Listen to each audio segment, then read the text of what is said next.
Hello and welcome. This is the Onside Kick. I'm your host, Chris Janssen, and with me, as always, is Ted Smith. How are you, Ted? I am good, mate. Double vaxxed as of today, ready to picnic. Excellent. I also had my second dosage yesterday. Okay, fully vaccinated. So I'm looking forward to seeing you in a role that is not inside the Fox Sports buildings. That'll probably be nice as well. Yep. There's a lot to get through today, as always. Good Australian input this week. Oh, great sell off the top. That'll get the NFL, especially American NFL fans in. I'm looking forward to bringing you those stats, and we actually had some interesting punter lines this week, so look out for that. As usual, there will be a look at some of the best games that happened over the course of the last week, and then we'll bring you a few of the ones that we think will be absolute humdingers coming up for the coming weekend. Be a little bit of a different feel to the pod this week, maybe. Don't tell people how to feel would be my tip, but... All right, it won't be a different feel to the pod this week. It'll still be Ted being his same cynical self. I'm so sorry. Let's blame it on the jab. Bit flat. All right. Well, let's get straight into the best action of the week, which was undoubtedly the Los Angeles Rams taking on the Arizona Cardinals. As a Rams fan, I am just going to sit back because I'm sure you have much better takes about this game than me.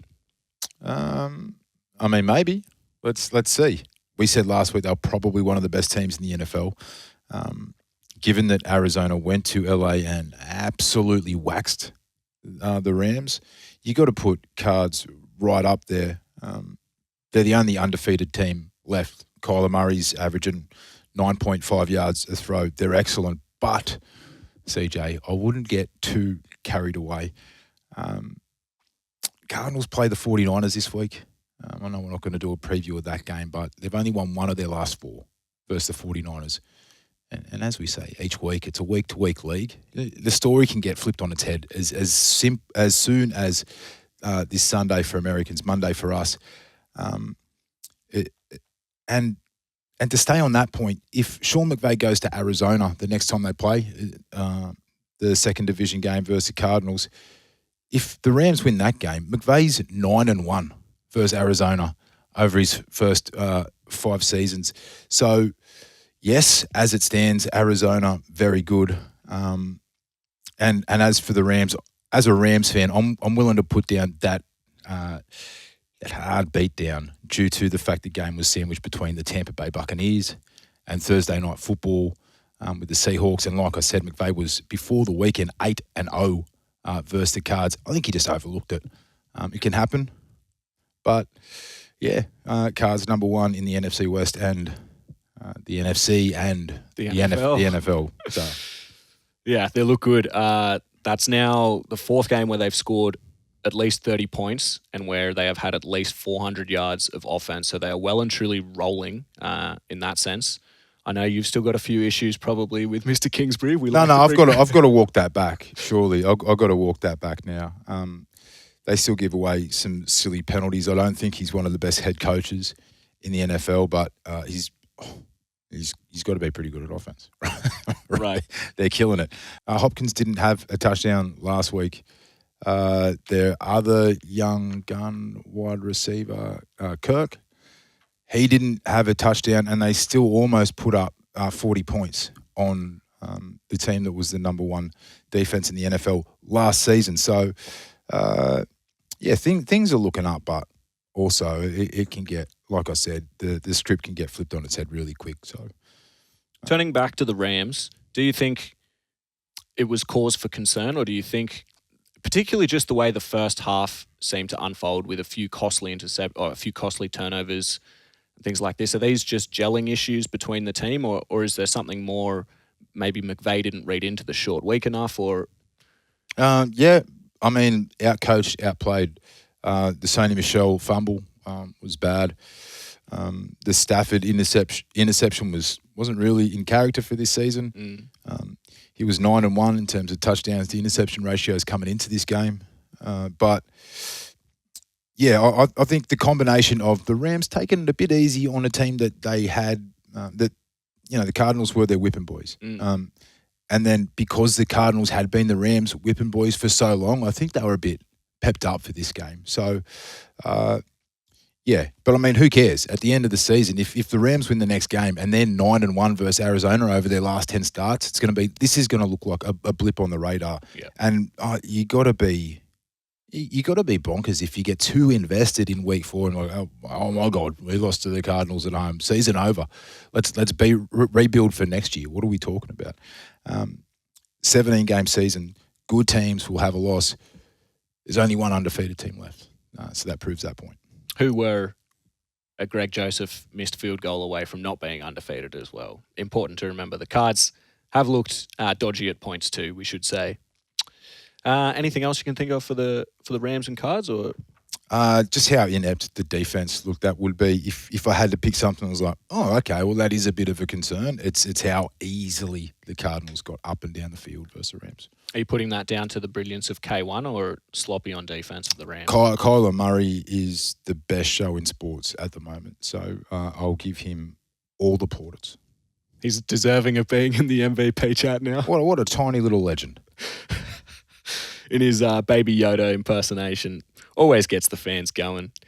Of course, another showpiece game we have to mention that was all over the media was Tom Brady's fateful return to Foxborough to take on old coach and father figure Bill Belichick. It was very sweet. Before the game, something which I really liked was when he came out for warm-ups. The crowd gave him a really big cheer. And everyone was happy to have him back. Very, very nice pictures with him with Kraft before the game as well. And then as soon as the game started, the first drive when that Tampa Bay offense came out, the crowd booed. And I thought, honestly, that's kind of the perfect way for it to go. You know, you can't expect them to cheer an opposition quarterback in their home stadium. Given, yes, I get the situation, but I like that. It's got to be competitive. You know, they want to try and make him uncomfortable. They want to win that game. Mac is their new guy. They have a new future. Yeah. I mean, imagine Mac Jones if they're out there cheering Brady. That's got a sting. What did you think about the game, mate? I thought the Patriots' defense looked impressive. You have to take that with a grain of salt as it did rain quite hard the entire game. I think it's more down to Bill Belichick seeing Brady throw NFL balls for 20 years at training week in, week out. Sure, the rain had an effect. Brady also looked a little off. There were typical throws that we're used to him making, and it kind of looked a little bit like the teething issues of the start of the season last year for the Bucs. It looked like it could have been one of those blip games where things just fell off the back of the cart, and they weren't able to go on with it. But they got the result. They did, but fair to say Mac outplayed Brady when you're just looking at the two quarterbacks in a vacuum? Yeah. I mean, the other thing is Antonio Brown dropped 2 touchdowns in the end zone. Should have had a moment. That last one was a moment. Moment missed. And it did seal me becoming the worst bettor in my punters club, as that was one of my legs. So, yeah. Always love that. Thanks, AB. I'll remember that forever. That's rough. And the 4th and 3, instead of going for it, the 56-yard field goal attempt by Falk, who hasn't kicked a 56-yard field goal or better in 10 seasons, a decade. Wow. And Bill Belichick is like, I know my kicker's got a sore foot. Now, I know it's pissing down. It is heavy rain. And I know he hasn't kicked one of these field goals in a decade. And I also know that Mac Jones has thrown 19 passes in a row in this game. Yeah, let's see if I can kick this. It makes no percent. Even statistically percentage-wise, a 56-yard field goal, not taking into account his sore foot, or that he hasn't kicked one in a decade, or it's raining. It's 45% chance, where 4th and 3 is a 52% chance to happen. So it's a double decker of wrong, because odds are against you making the kick. And bro, haven't you seen Tom Brady with the ball in hand with 55 seconds left, which is how long would have been left after Falk miraculously made the kick? If that would have happened, it's like you're wrong on wrong. So And it didn't just, it wasn't just short and it wasn't just wide. It was short and wide. I don't know. I think it might have made it if it was straight. I think it hit the upright just near the juncture. So, but the fact is, like, he's a very accurate kicker with inside 50, and preferably not during a monsoon. So, it's a surprise to see Bill Belichick have that kind of fail. Not a surprise to see a game between the Brady and Belichick go down to a field goal, because that's what they were about when they were a team for almost 20 years. So, and on to Brady and Belichick, that was the big story, and everyone was talking about this potentially damaged relationship, or however you want to phrase it, between them. Afterwards, we got the little moment where they had a little hug, and it looked like Belichick was a little awkward and didn't want to be around for too long. But then apparently the news came out later that they did meet up for a long chat, and I'm sure that as much as the media wants to buy into it, I'm sure it was all mostly positive and, reliving the glory days. Yeah, it's so funny when the media tries to just predict what people are thinking and how they're feeling. And it's like, is it icy between them? I'm like, I don't know, maybe. Like, how the hell are we going to know? And why would it matter if it was? But yeah, I'm glad for that reason that Bill Belichick did go to the opponent's dressing room, sit down and have apparently a 20-minute conversation with Brady, because that's all that needs to be said now. It's like, what else do you want? He used to play there. He left. They're still all good, probably because they won 6 Super Bowls together. And you can't forget, Tom Brady was pick 199. He wouldn't be in the NFL, or at very least, he wouldn't have the stature he has now if that man, Bill Belichick, doesn't pick him at the start of the century. So I'm sure Brady still appreciates that. Yeah. Right? So, yeah, it's all good, obviously. Who was more integral to that dynasty, Bill Belichick or Tom Brady? Well, the first 3, Bill Belichick. The last 3, Tom Brady, is how I'd pick it. And if you could take one of them and build a franchise around it, let's say 5 years ago, which one of those would you take? Then I would have chose Bill Belichick, just because of the age of Tom Brady and what we know about the decline of quarterbacks after a certain point. Obviously, he's broken all those rules, so I would have selected wrong. Yep. But that's who I would have picked. It's, like we said, first or second episode of this, you just got to stop predicting stuff with Brady, because he's a true trailblazer in the sport at the moment. That was the Pats and the Buccaneers. The next game of note that we both liked was the Monday Night Football clash between the Los Angeles Chargers and the Las Vegas Raiders, the previously undefeated Las Vegas Raiders, who are now no more undefeated. Yeah, poor Durs. It's funny, man. Like, Derek Carr, he, for some reason, like, he can do lots of good stuff. 3 in a row, first in the division heading into week 4. But it's just so easy to give up on him after a inept first half like he had versus the Chargers. It's all of a sudden it's hard to get a read on this Raiders team, where it's the opposite with this Chargers team. It looks like with Brandon Staley, they've really turned the corner. You just have to look back to last year where they lost 7 games by 1 score or less. The year before, it was 9 games by 1 score or less. Now, they're either waxing teams or getting home in close ones outside of that Dallas Cowboys loss, which was another 1-score game. But Herbert looks good. Derek Carr didn't tonight. So, yeah, I think the last 2 weeks have, given us a much better insight onto what kind of team the Raiders are. Beating the Dolphins in overtime, not a Super Bowl contending team at home. And losing to the Chargers, that probably should be less surprising. But now that division, geez, it just looks so stacked with talent, doesn't it? Yeah.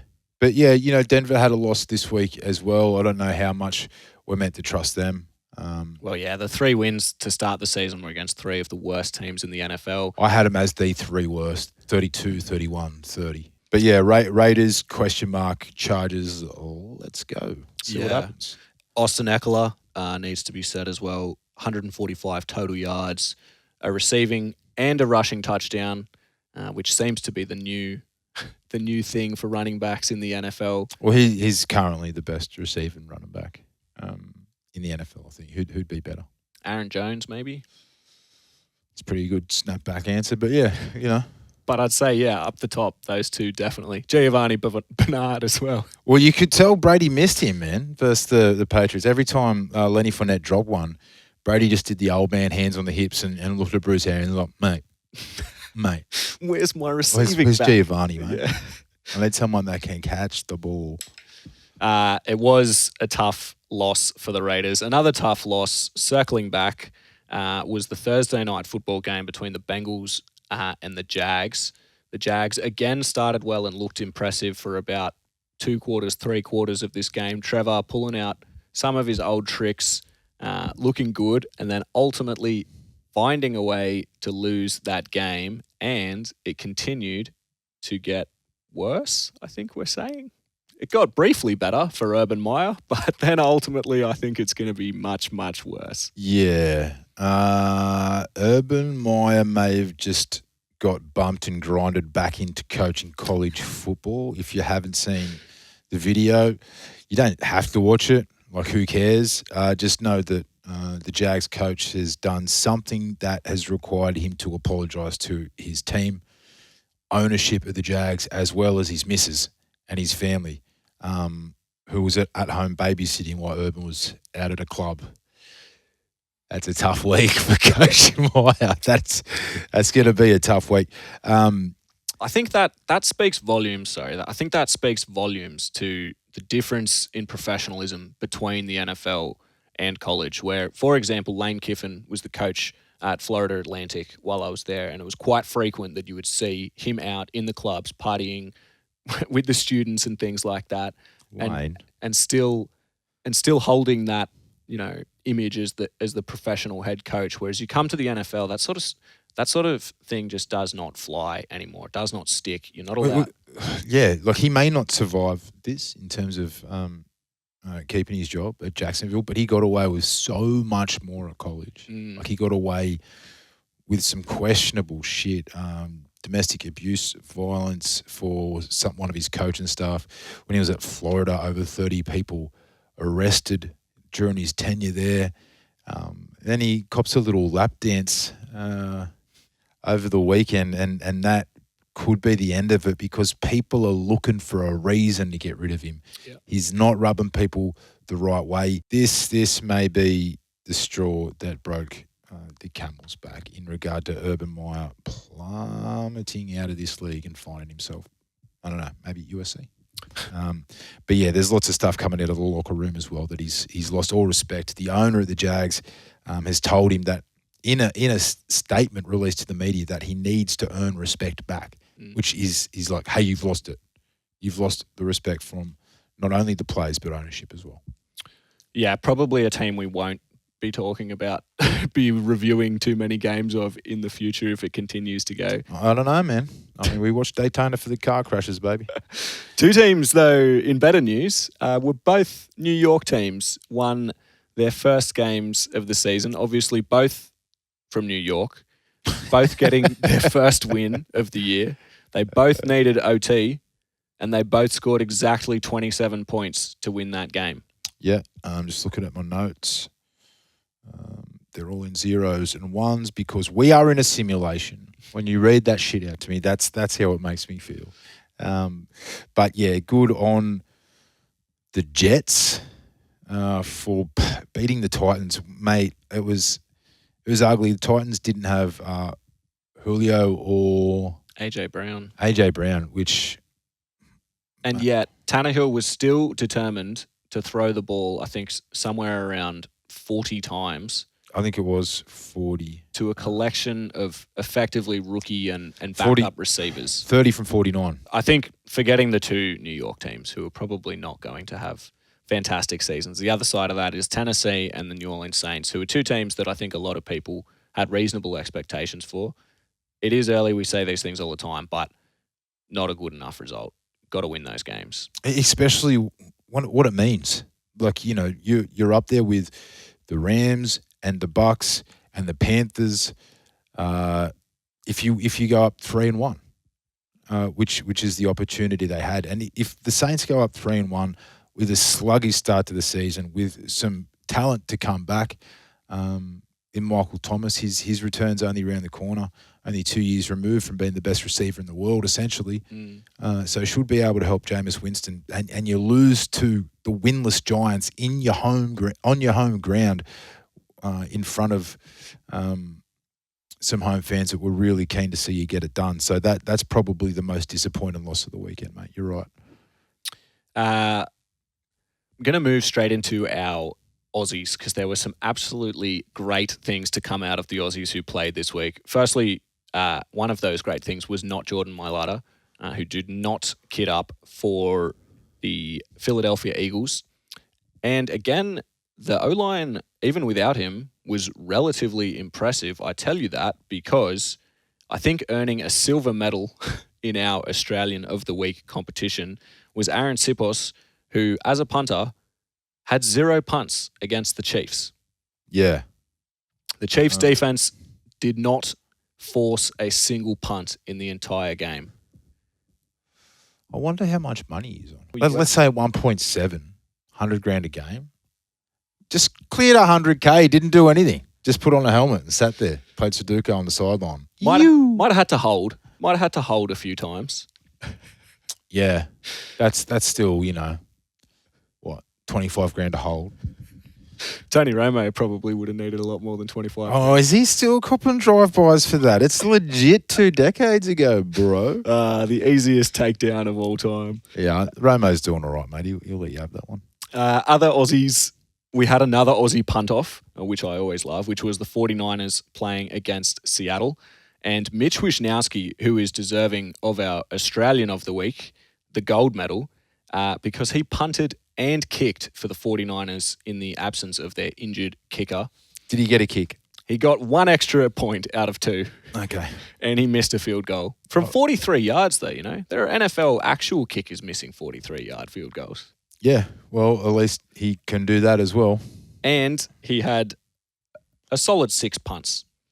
But I can't get over these stats. Michael Dixon for Seattle on the other side of the ball had 8 punts in a game, which is a lot. Cleared over 400 yards of total punting offense. That's wild. That's a big day. 51-yard average, 2 inside 20. And the other punter is Cam Johnson for the Texans, who got themselves a nice beating from the Bills. So he would have got a few punts in. He would have if David Mills didn't throw 4 picks. Oh, Mills looked bad. He looked bad. But Johnson did get a turn to go out there occasionally. He had 5 punts for 50 yards. So on a 50-yard average, sorry. I was going to say that's 10-yard average. Little chip over the top. You're playing the wrong sport, brother. Yeah, he's... typically they've got the AFL backing, but maybe he came across from the NRL. But we'll move our attention then to the upcoming games for this week because there are a few ripper contests as always. And starting off, we've disassembled the Thursday night curse because this Thursday's game, or Thursday night football, Friday morning Australian time, the Seahawks at home to your Los Angeles Rams. Do you suspect the Rams come back in this game? Seattle got a good win on the weekend. A good enough win after having 2 losses in a row, so good to get that monkey off the back. And now they take on the Rams, who are the Rams fired up for this game? Is this now the Rams come out, they're pissed off, they made maybe a few crucial and tactical errors in the last game and a few sort of sloppy mistakes. Do they now come out and give the Seahawks a beatdown? Yeah. I picked the Rams in this one for a few reasons. Rams went to Seattle during the playoffs last year with, I think, the backup quarterback, and Jared Goff had to come in. That might have how it went down. Who cares? Rams won like they usually do versus Seahawks. McVay's 6-3, including playoffs. And I think it's an important game for the Rams because you go win versus Bucks, loss versus Cards, win versus Seahawks, and it's like to go 2-3 from that, that's good. Yeah. That's a playoff team.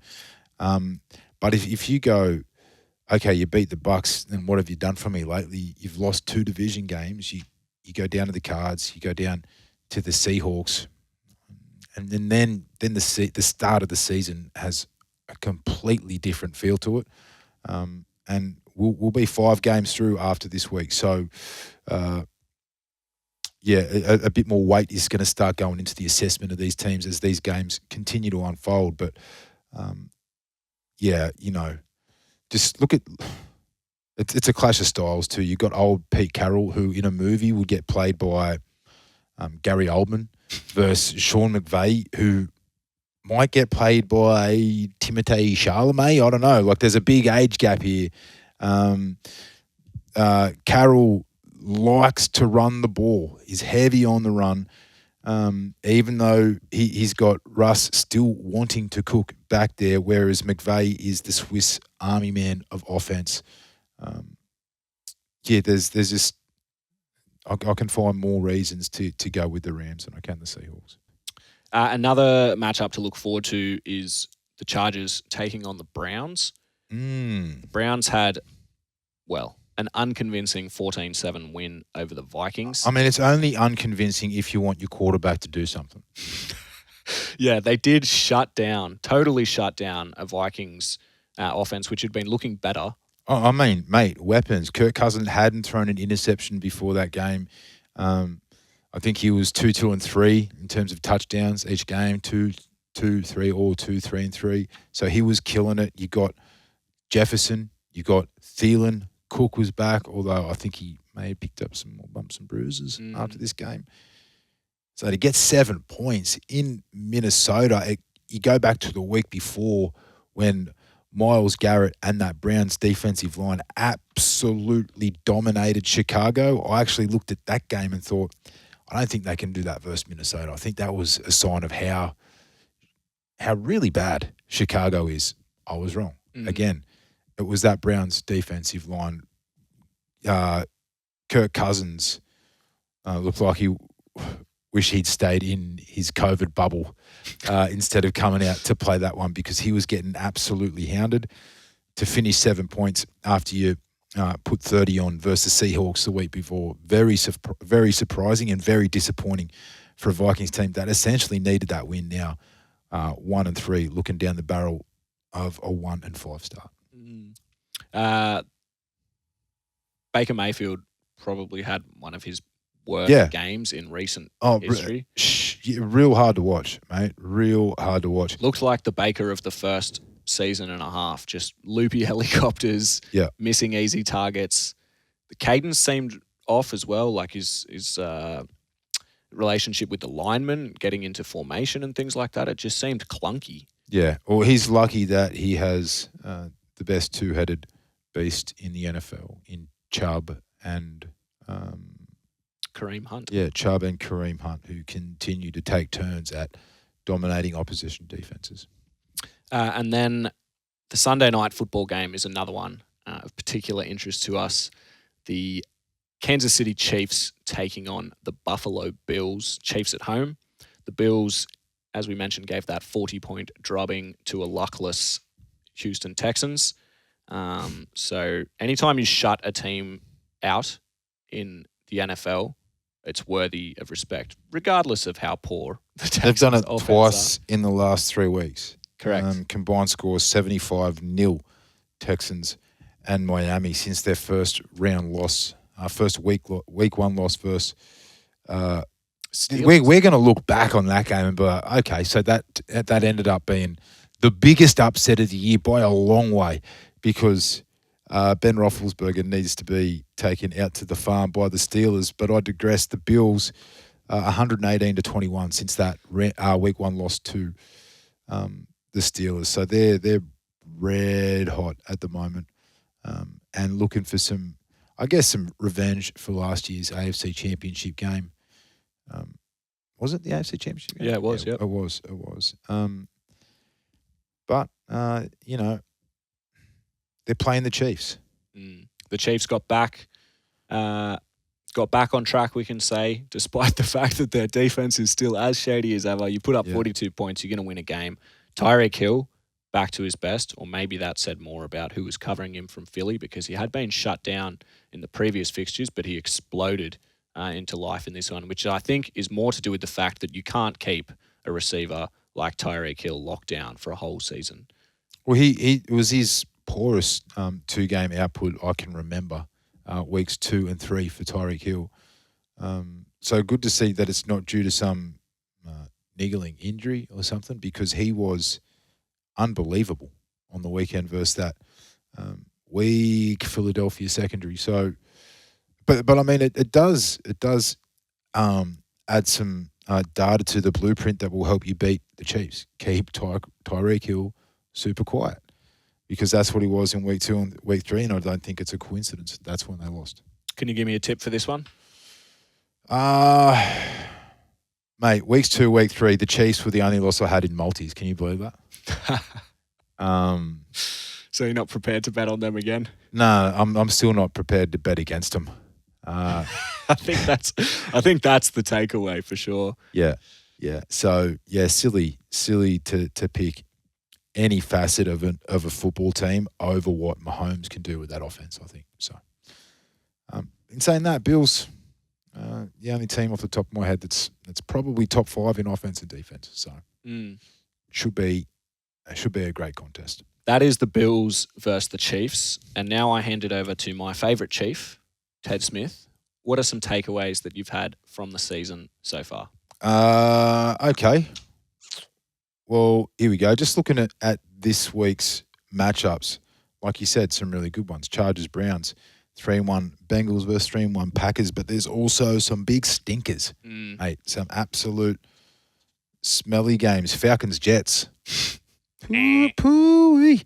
Vikings, Lions. That's a combination of 1-7 wins and losses. Texans, Pats, 2-1 and 3 teams, although Pats do want to turn it around. I'm looking at these games, mate. There's a couple of teams here that if they lose this week, they should be taken out to the farm, if you get what I'm saying, with Big Ben. Falcons, if they can get to 2 and 3, we've seen them in the past turn a slow start around. Maybe they can, but if they lose this week, they're out to the farm. Jets rebuilding. Vikings, they're going to be very disappointed if they lose to the Lions for so many reasons. The Lions should have got taken out to the farm after they got doinked by Tucker in week 3. Texans, Pats, it may be over for them already. So in a 17-week season, we're entering week 5, and there's already a couple of teams where you have to get the shovels out for. And on that happy note, Ted, got less cynical as the episode went on, as always. Much more chipper now. Thank you very much for your company. Is that it? Yeah, I don't know why I paused on the little segue there. Thank you very much for your company, and I look forward to chatting with you again next week. Thank you, Chris. Cheers.